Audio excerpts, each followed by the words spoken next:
So last month we have been seeing a lot of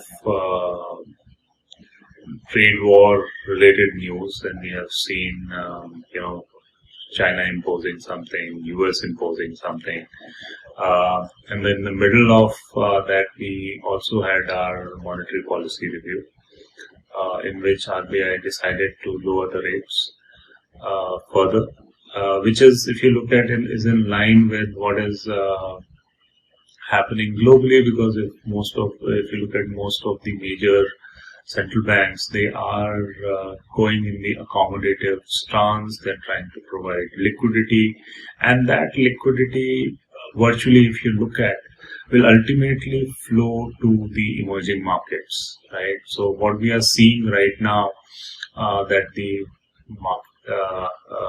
FII is going out and things like that. But ultimately, with these kind of liquidity coming in, I think it will ultimately flow back to the emerging market, and slowly that trade is getting pronounced.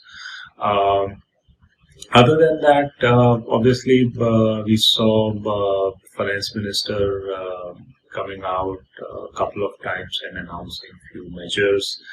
Though those things don't have immediate impact, but they are more of the policy framework from the long-term perspective. But I think the good part is that the government is conscious of the present slowdown and trying to arrest it in some way or other, though they are fiscally constrained, and so they don't want to lose the purse at this point in time. And I also want to talk about the slowdown, which is being talked about quite a lot. So which I think somewhere it is blown out of proportion. Not that the slowdown is not there, but it is not that steep, other than few sectors, and auto being the one which have been talked about most.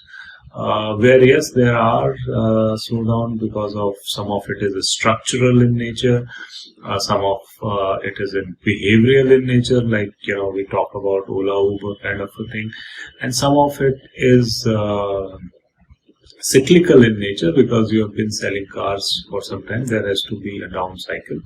So combination of structural, which is BS6, government, and all that, has led to a slowdown. But outside that, it is not that things have just fallen apart. Yes, there is, if you look at nominal basis, we are talking about 8% growth, which is quite low from the from multi-year basis, which, if I look at in the like-to-like comparison, the times when we used to have 10-12% of nominal growth, the component of our inflation used to be very high, and now the inflation is quite low. And that is the case globally. If you look at inflation, is quite low, and as a country, we are part of the globe. So I think we are getting we are also seeing that low inflation because of the global thing, and also the government policies. As a result, for our nominal GDP to grow to 12% again, which means the real GDP has to grow faster, and for which the government has to do a lot of things. And I think they are moving in the right direction. We will see some more measures to come from there, and I think that should keep the market in the positive momentum for the time being. Mutual fund investments are subject to market risk. Read all scheme related documents carefully.